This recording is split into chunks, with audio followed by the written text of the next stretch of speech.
see if he's gonna pull into this gas station or not.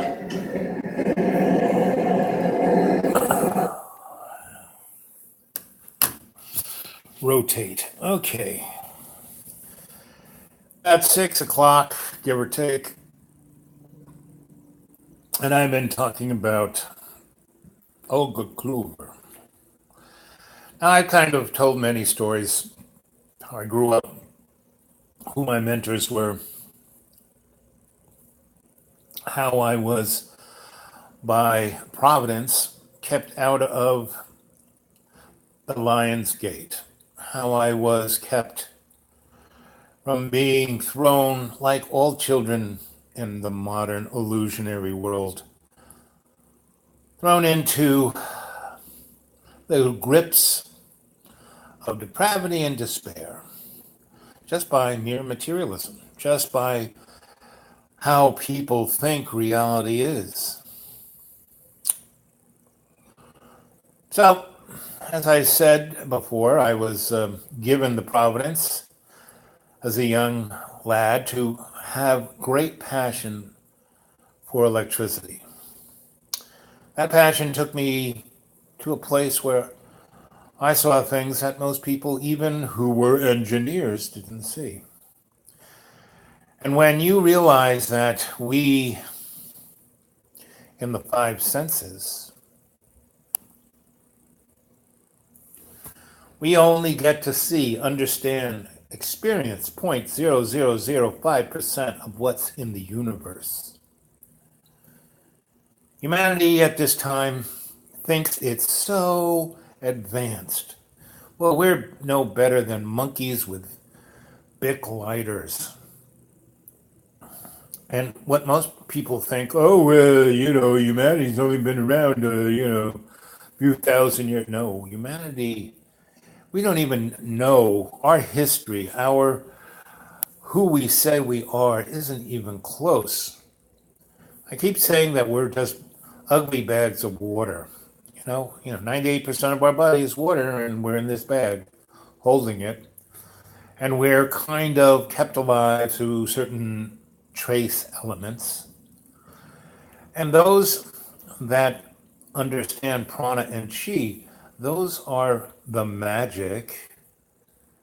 But one man's science is another man's magic. And I got to see all of this from infancy to about 10 years old. When I was about 9, especially my mom got tired of me blowing things up. So they brought me down to an electric shop and said, do something with this boy. And that was Mike Stoll Jr., who had 5 daughters. He had no sons. I became his son. That man was more my father than my father. And his father, Mike Stoll Sr., had the first master electrician's license in the United States. And the first years as an apprentice, I was an apprentice to Mike Stoll Sr. And Mike Stoll Sr. had this room that was full of keys. And he had keys to everything. He had wired the first skyscraper, the Woolworth building. He had wired, all of Edison and Tesla's work. He had wired the subways. He had wired everything. And not to use a pun, but he was connected like no one else. He knew everyone, and everyone owed him a favor. And I was like the sorcerer's apprentice. He showed and taught me things about the EMF that most people don't even understand, because engineers are ruled by the book. I remember I was shown how to do field equations. Why they're called field equations is that they're done in the field. But in the electrical engineering world, they're thinking, something totally different. And when I was in my first class of electrical engineering, and our professor was showing us how to do field experiments, I raised my little hand. Everybody in that room was like in their 20s. I was 16. Because Grandpa Stoll walked me into that college and said, hey, he's going to school here. And the president of the school owed him a favor, so they said, sure. So that was Cooper Union, which is an amazing school. It was an art school, it was an engineering school, and it was an architectural school. And if you were studying art, you had to study engineering and architecture. Studied architecture, you had to study art, and that's how it was. It was a community. That was their idea. No one paid to go to school there. All expenses were paid. I mean, you had to be worth the investment. But anyway, my that teacher said, and I raised my little hand and said, "Excuse me, but that's wrong." And he just kind of looked at me. And my grandma always said, whenever you go into a room, own it. I didn't even think twice. I got up, took the eraser, erased half the equation, and showed that you only had to do this much. You didn't have to show all your work, because a field equation was meant to be done in the field, to understand what that coil was going to do, not to get it to the 19th, zero. Anyway, that guy was dumbfounded that I showed how to do it, and it was like not in the book. And he was 58 years old. He was 25 years of being an engineer, and this 16-year-old kid had just shown him something he had no idea about. So he threw me out, and that's how things run when they're run by the book. Don't understand it? Get rid of it. Don't understand? Make fun of it. Don't understand? Kill it. And that's what we have done in our society. When we came over from Europe, when Chris got here, he was, half dead, and the Indians went out and got him and healed him.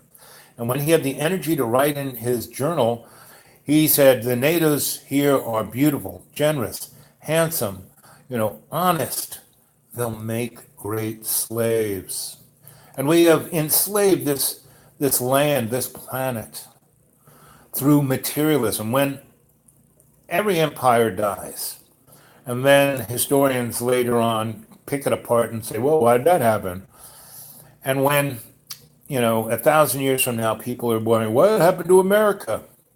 We killed ourselves through the selfless pursuit of convenience and the slavish attachment to belief. And what is a belief but a religious dogma of an opinion? There is no objective truth to beliefs. And unless you are coming from your heart, you have no right to believe in anything. You are just a dogmatic dog. So there I was, about 13 years old, had been with Grandpa Stoll for about 3 years, and I was his apprentice. And by that time, I was a pretty good electrician. I mean, I knew how to fix things. Not just drill holes and pull wires, but fix things, understand, to take it apart in my head, to visualize it. And as I said, my parents moved into New York City from Long Island, and they were living in the Manhattan House and other real fancy apartments, because my dad wanted to be a millionaire, wanted to look like a millionaire, feel like a millionaire. Our apartment in that, and it was on 69th and Lexington. And we were right across the street from Hunter College, and just down the street from the Council on Foreign Relations, and just 10 blocks from MoMA, and 10 blocks the other way to where the Whitney and the Guggenheim. And I used to walk in those museums with my grandma. We never paid. I mean, you gave a donation in those days instead of paying $20 like you have to now. And my grandma would go to the private collections. We would see things that the average person didn't see because she owned it. These people knew him. They said, "Good day, ma'am," and we'd walk right in. So by the time I was 10, 11, I walked anywhere in New York City without any fear, because my grandma had no fear. And when I was, a apprentice to Mike Stoll Senior, Grandpa Stoll, as he was known, I had no fear to understand anything. I was not restricted by the book. So I used to walk from 69th Street down Lexington to about 38th, hang a left, and go to our shop, which was on 3rd Avenue. And they owned a building down on Duane, downtown, and they owned other properties all over the place because, Grandpa Stoll had been there since the 1890s. So I would walk down Lexington, and Lexington was like being in Europe. Every 3 blocks, it was a different nationality, German, Italian, and it wasn't like Little Italy or Chinatown. These were like neighborhoods that were out of time and space. I mean, Lexington, today there are all these skyscrapers, but when I was young, all those buildings were no higher than 6 stories. And all the ground floors were these amazing shops, amazing restaurants, amazing coffee shops where people gathered and talked about aesthetics, about art, about theology, about science, and about the mysteries of the universe. Weiser's bookstore was there, and there were other antediluvian cultural shops. And I would go by, and Little Germany, people know about Italian food and French food, but most people don't realize the Germans were it when it came to baking. And baking's a science, and cooking is like an art. So anything with a crust, the Germans had down. And anything fried. I love eggplant parmesan that my grandma made. But man, hands down, I love the way Germans make.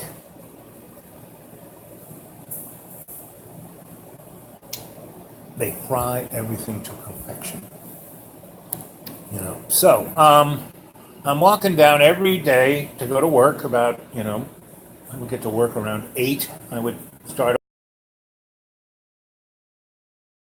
in these shops, getting coffee, getting this, and I started drinking coffee when I was 10. My mom drank coffee and she had iced coffee and hot coffee right next to each other and would drink them from one to the other. I do that still today. I go into a restaurant and I go, I'll have a cup of coffee and a glass of ice. Then I take half the cup of coffee and pour it into the ice and then say, fill the coffee back up, and I drink hot, cold, hot, cold. And people just look at me strangely, and that was a gift from my mom. Anyway, after that first 3 years of walking all over New York City with Grandpa Stoll and him showing, he had keys to the subway. We go down and look at, in the New York City subways, Edison, everything ran on DC, and Edison couldn't transmit DC further than 6 miles. So they'd have these things called dynamotors, electric motor generator, every 6 miles. And they lost, 20% of the energy every time they did that. But it allowed them to run the subways. And he would take me down underground and show me these things. He would show me things that no one knew were down there. And so one day, it's early afternoon, and we're just strolling down, and Lexington started downtown around 16th Street at Gramercy Park, and there's this beautiful park right where Lexington Avenue started, and right kind of across the street from the park, Gramercy Park, was the Gramercy Hotel. And he wired that, built it, and he had his own little booth in that fancy restaurant where you could just go in and have whatever he wanted. And we'd have lunch there. And we went in there, and he had a bowl of soup. And I was just, as a young man, I listened to everything. My mother gave me a notebook when I was a young child and said, any question, any word, anything you don't understand, write it down. Now, my handwriting, the only person who could ever read my handwriting without going, huh, was my mother. She could even read my handwriting better than I could. Anyway, so I'm just taking notes from Grandpa Stall, and he goes, I want to show you something. So he gets up, and he says, I'm not going to have any more, and we walk up Lexington to about 38th Street, I think, or maybe 34th, not 34th, above 34th. And there was this shop. And I would stop and look in the windows. And the windows were like quartz crystals. And they were concave, so there was never a reflection. And there were things in there that moved that weren't animate. There were creatures in there that I had never seen before. And I'd stop that window and look in. Sometimes I thought for hours. And I'd look around and people would just walk right on by. The most amazing things were going on. Little worlds were going on. You thought, oh, that's just a train set. No, that was like, there were little things there walking around, doing stuff. What's going on?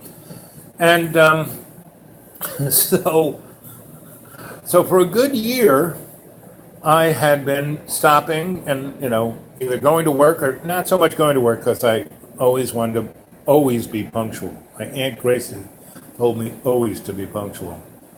And through my life, I've gone in and out.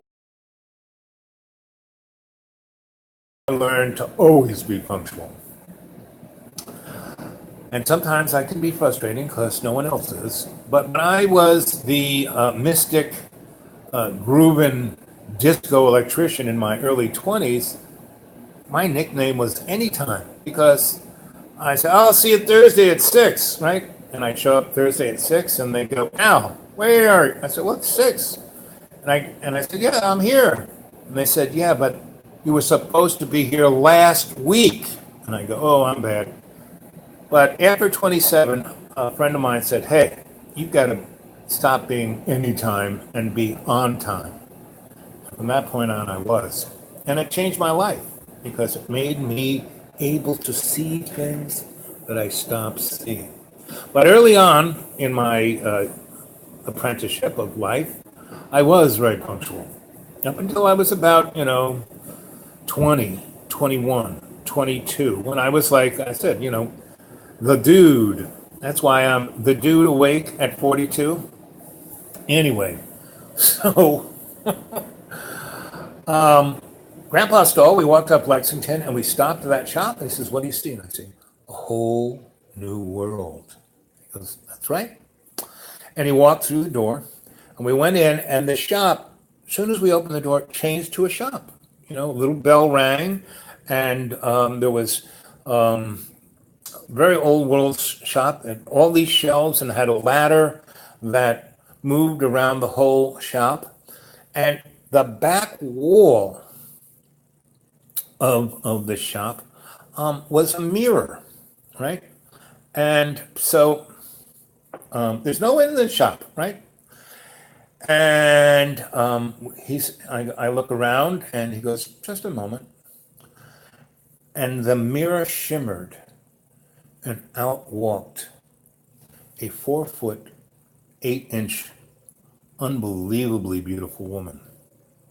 Just the essence of what beauty was. And she was wearing a kind of a diaphanous outfit. And every time she moved, it would change, right? And when she came to us, she stopped, she looked up at Grandpa Stoll, and she said, Master Stoll, is this the adept you've been telling me about? And he said, yep, this is my grandson. This is Al. And she looked at me and she said, young man, it's a pleasure. I've noticed you staring in my window for the last few months. What do you think of my shop? And I said, ma'am, I have no idea. But what I think it is, I know it's not. She turned to Grandpa Stoll and said, you're right. He's ready for my tutelage. And Grandpa said, okay, Al, here's your new teacher. Show up to work at 8, you'll get off at 2, and then you'll come here. And this is Madame Ogluber.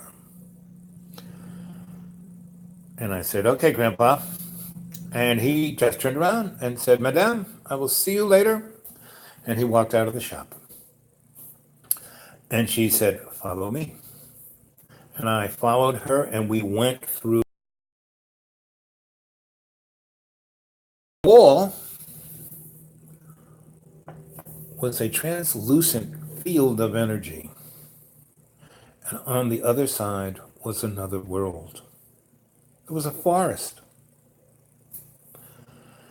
And she said, this is what New York looked like before 1,000 years before Jesus Christ. And I was like, And there was nothing there except the plants and the animals and us. And when I looked back at her, she was a golden, shimmering creature. And she had open ears, she had little wings, and she looked just like Disney's Tinkerbell, but a lot more attractive.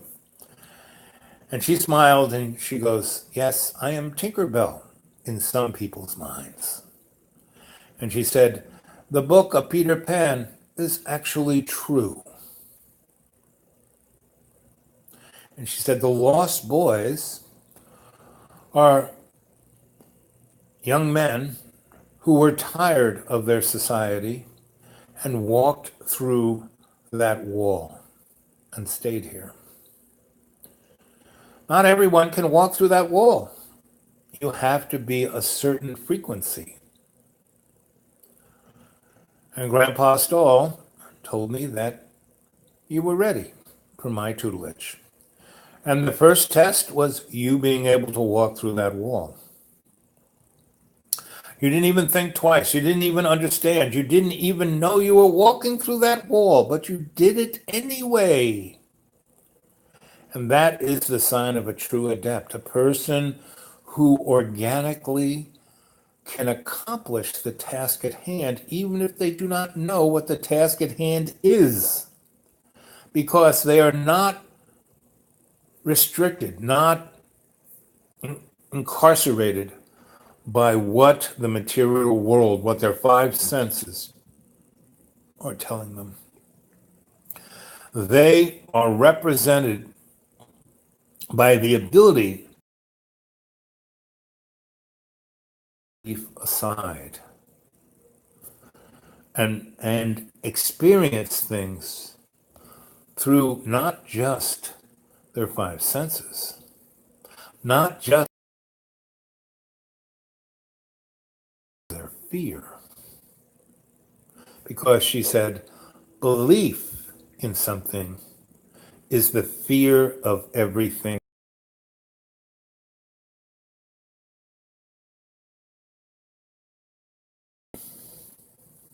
Is a fear of everything else. When you cannot absorb what's all around you on every frequency, every level of existence, she goes, when people die, they don't die, they just go to another dimension. And every person who dies and goes to the other side goes to a place where they can manifest who they are truly and totally. And at that point, they manifest everything they needed to manifest in the life that they were living.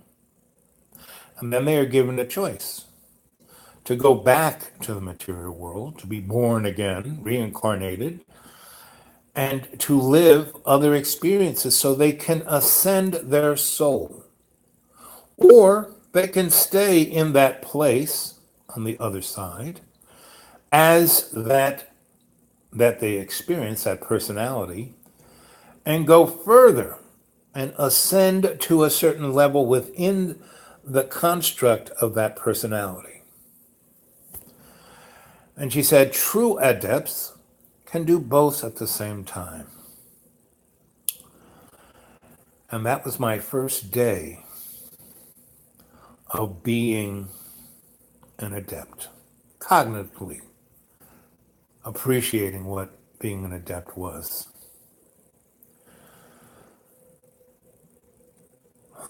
So, what's your questions? That's like the first part of the story. So, since this is a live chat, we'll take a look at some of the things that you guys are asking me. Yeah. Let's see.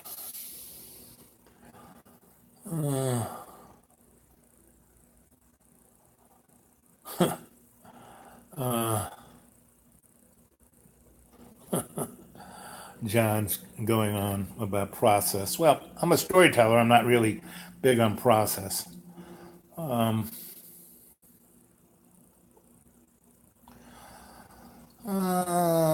The doctors, yes. Let's see. So, come on, give me some questions, gang.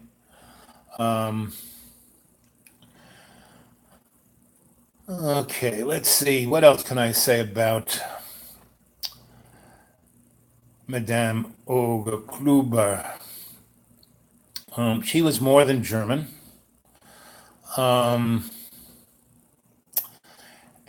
she, with a wave of her hand, one man's technology is another person's magic.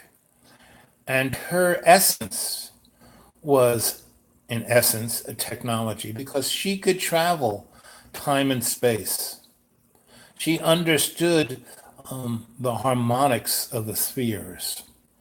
She could whistle or hum and things would change. And she had doorways to perception. Huxley's doorways to perception. This is what he was talking about. He knew, all these great people knew Madame. And when she would be explaining me something, she would talk about, oh, Ben Franklin, he blah, blah, blah. She knew all these guys because she would come to them and assist them in understanding. What made Franklin stand out in the middle of a thunderstorm with a kite and a key and discover electricity and not be scared of being electrocuted? Most people were like deathly scared of thunder and lightning because they saw it hit trees and have the tree explode, But Madame,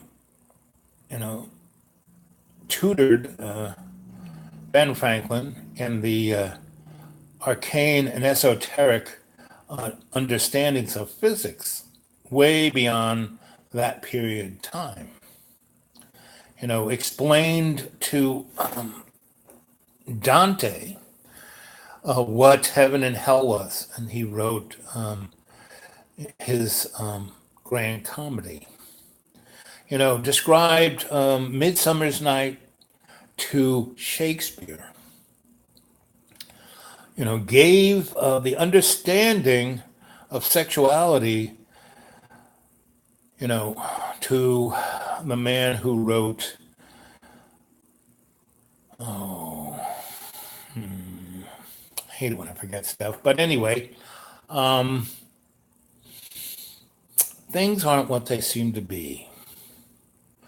And a few lessons earlier, the last live chat I gave was about meditation, and that it's all about breath. And that I meditate, I go into state 5 to 20 times a day to understand, to find patience, because I'm still a moron. I'm still a mud puppet, and I lose, So I've been out in the woods, right? And where I am in the woods, I have no place to stay. People, well, why did you go to the mission? Well, that's like going to jail. Most of our people, I used to work in hospitals And in the 80s, Ronald Reagan closed all the federal and state mental institutions and put close to 3 million people on the street. And instantly our crime rate went through the roof because there were all these quote unquote crazy people on the street. And the only thing they knew what if you're not rich, and if you're rich, all you do is incarcerated by chemicals. They give you antipsychotics and mood elevators and things to like Prozac. When I was studying to be a shrink, we had to be shrunk ourselves. It was part of the process of the school I was at. And we had these textbooks that gave us chapter and verse about this psychoses, this neuroses, and what drug to take, right? And so as we were studying these drugs, because I'm a thespian, I was an actor. The shrink that was supposed to be shrinking me, I would act out that character, and that guy would then prescribe me X, Y, or Z drug, and I didn't really take them. But I was holding on to them because at the end of a year and a half of this, I had a box full of hundreds of different antipsychotics and mood elevators, and some of them were cross, which they were all prescribed to me to have unlimited refills. And if I was taking them all, I'd been dead or insane or both. Anyway, when I finished, I kept a journal of my processes with this guy and had him read it. And I put the box of drugs on his desk. And he totally freaked out. Oh, you're not going to tell anyone. You're not going to. Because, man, he would have lost his license faster than you could say Jack Robinson, And the one drug I did try was Prozac.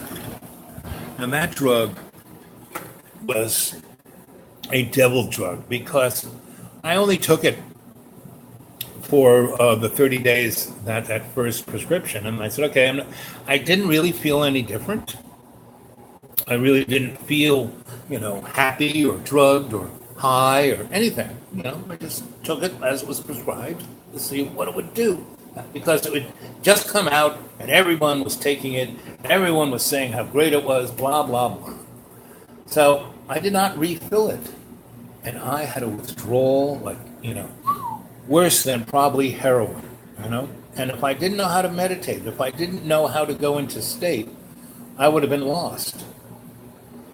So our mental, the folks who are called mentally ill in America are either incarcerated in jail or chemically incarcerated. So we have a good third of our population incarcerated. Children, their family, their loved ones, they don't understand. I mean, that's why they watch Fox News or MSNBC or CNN. They're all the same. About, a year before Donald Trump even said he was running for office,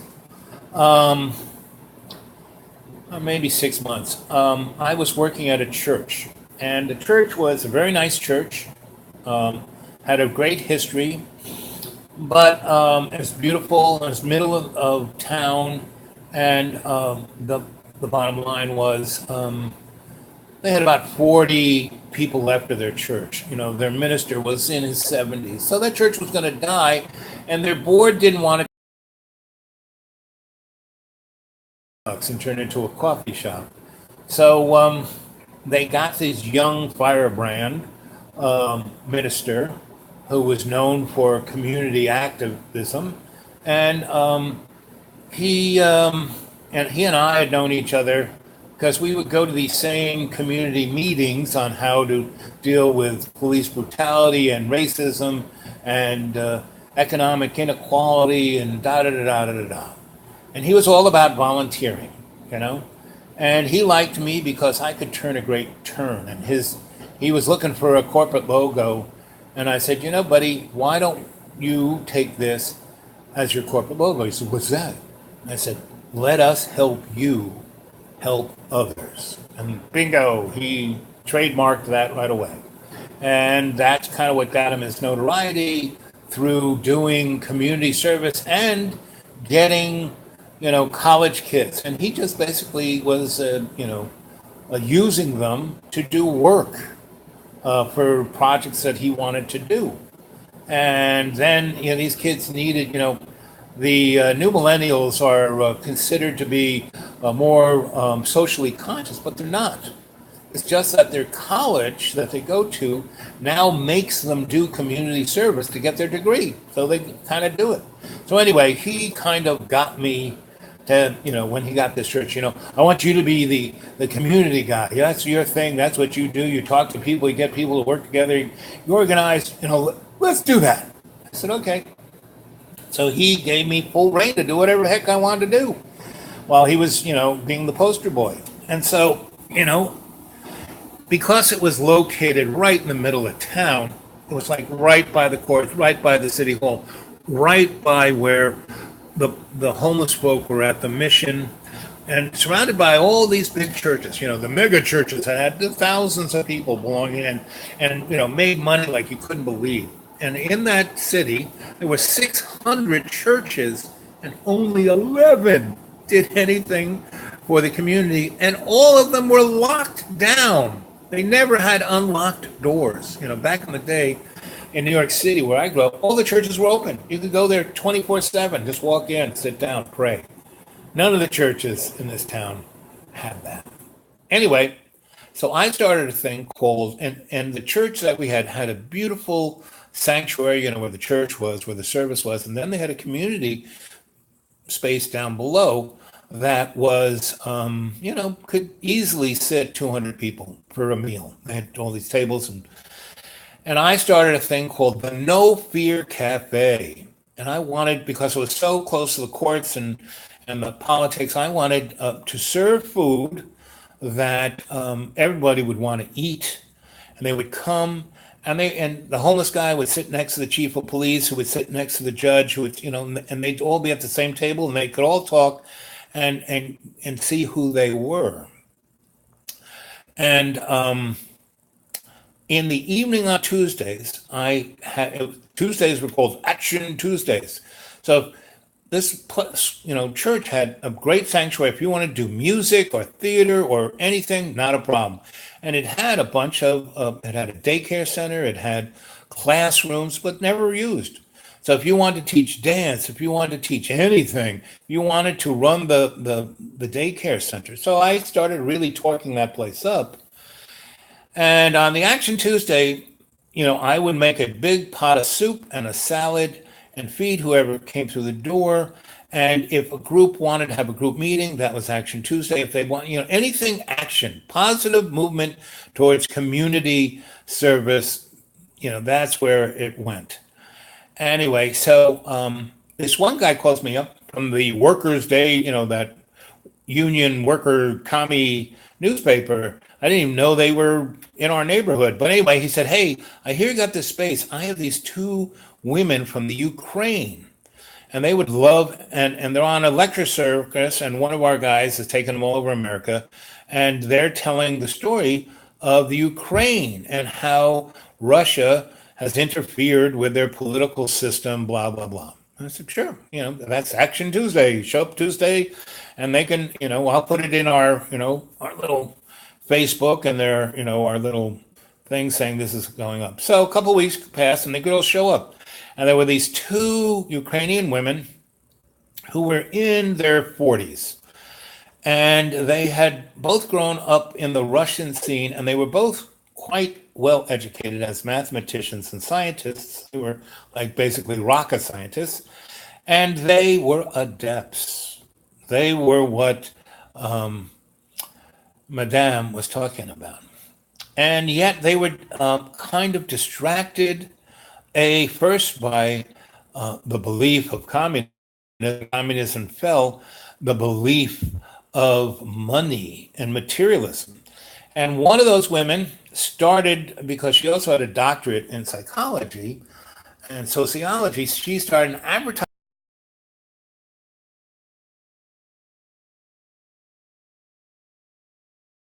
but like a draftsperson, architect, that kind of engineer. She became an artist and moved to New York City and became, well to do, making art and then having an art gallery. And, she was, using who she was as a vehicle to become well to do.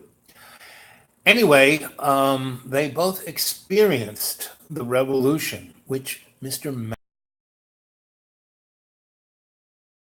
manifested. He was the theorist behind this movement.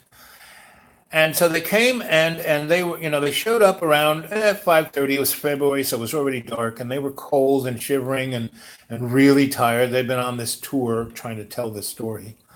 A warning to America, and I had made a borscht, and I had really nice sour cream, and I had made potato blanskis, which are kind of a doughy.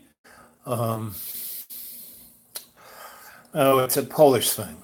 And New York, I learned, I had a Polish girlfriend. I learned how to make a few Polish things. And the Ukraine is, it's not Poland, but they kind of have the same taste buds. Anyway, I made all this stuff for them and a lot of cabbage. And they came and they hadn't eaten all day because this guy had just been moving them around, and they just chowed down. And then they kind of I took them up to the daycare center where there were these little mats for the kids, and they fell asleep. And I put little blankets over them, and I let them sleep for about an hour. And then I came up to where they were with tea, Eastern European tea. And these are all things that I learned from the madam, how to make tea. And also the crone taught me how to make tea.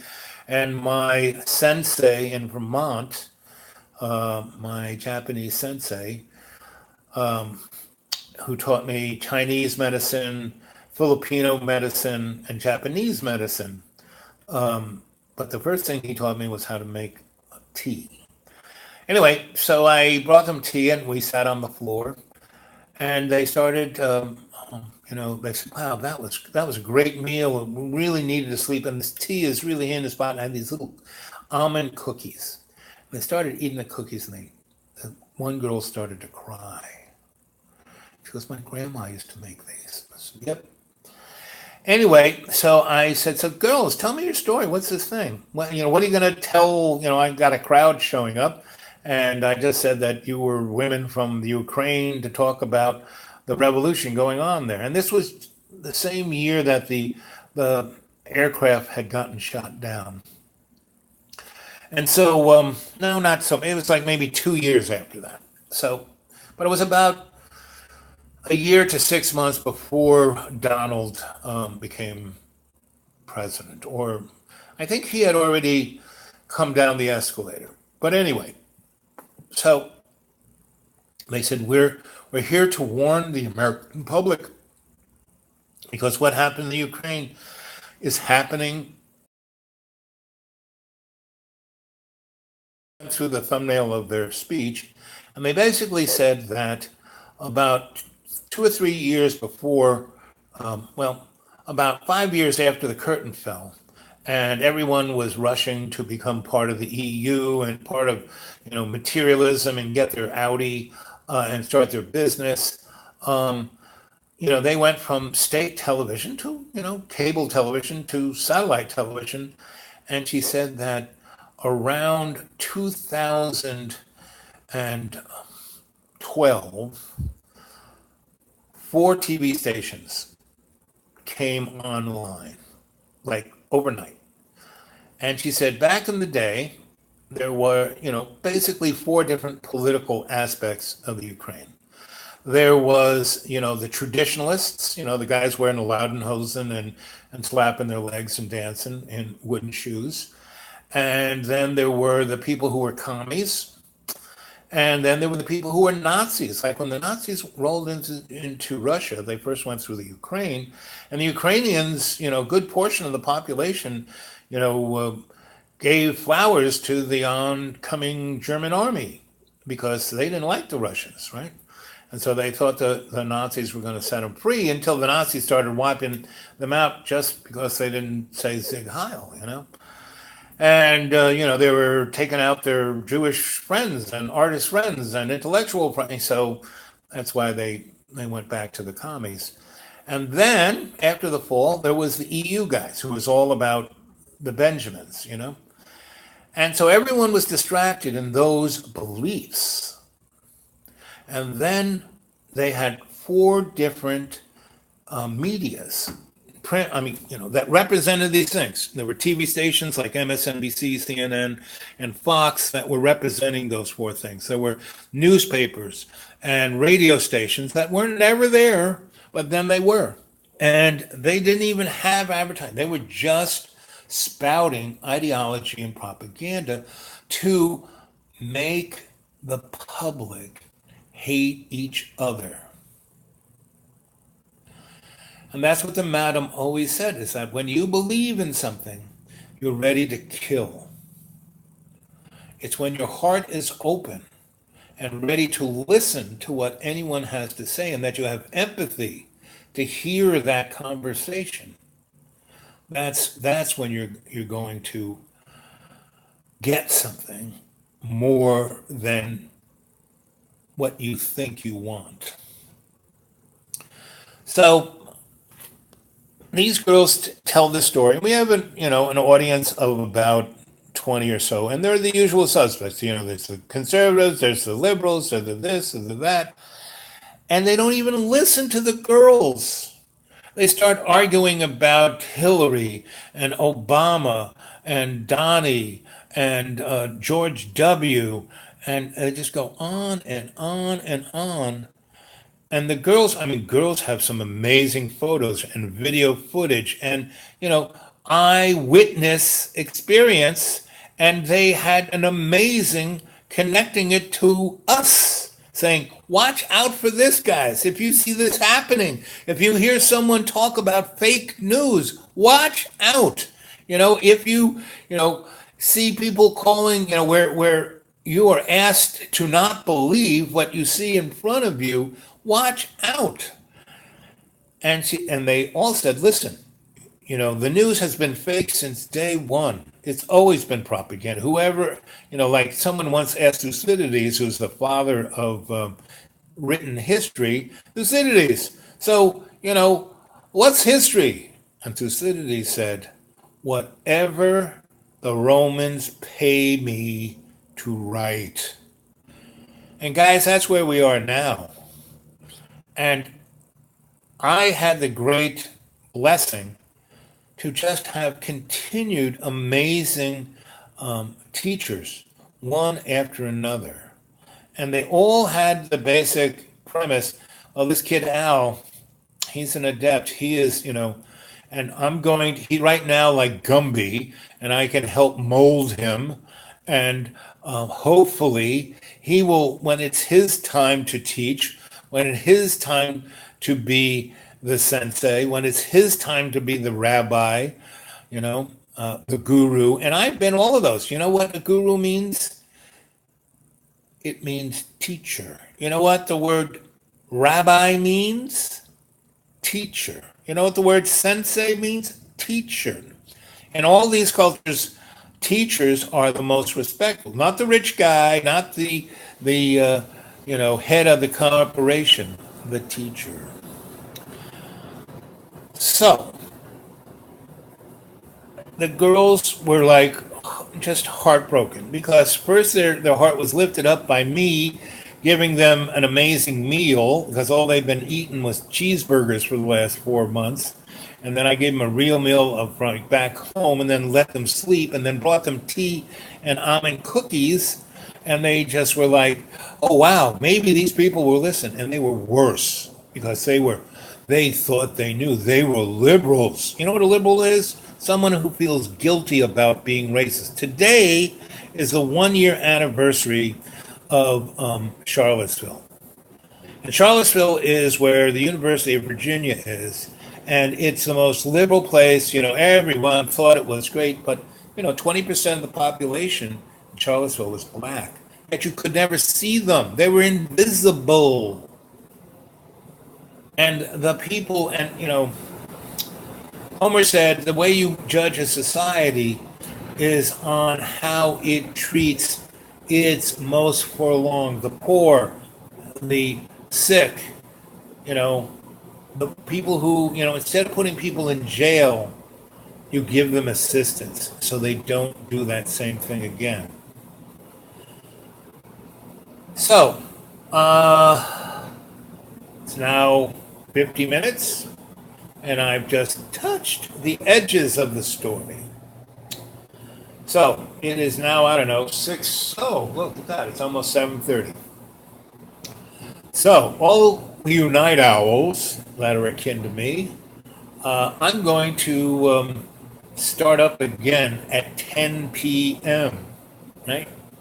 So maybe go tell your friends, your neighbors, the people who are interested in maybe getting a little something that might spark them to wake up! Wake up! Wake up! Now, I say that not in a mean way because I'm a moron. I go unconscious. If I don't put my keys in the same place all the time, I'll spend a day looking for them. So, I love you all. I hope this kind of titillated you and whet your appetite for further tales of Madame Olga Kluber. Okay? Love you. See you later.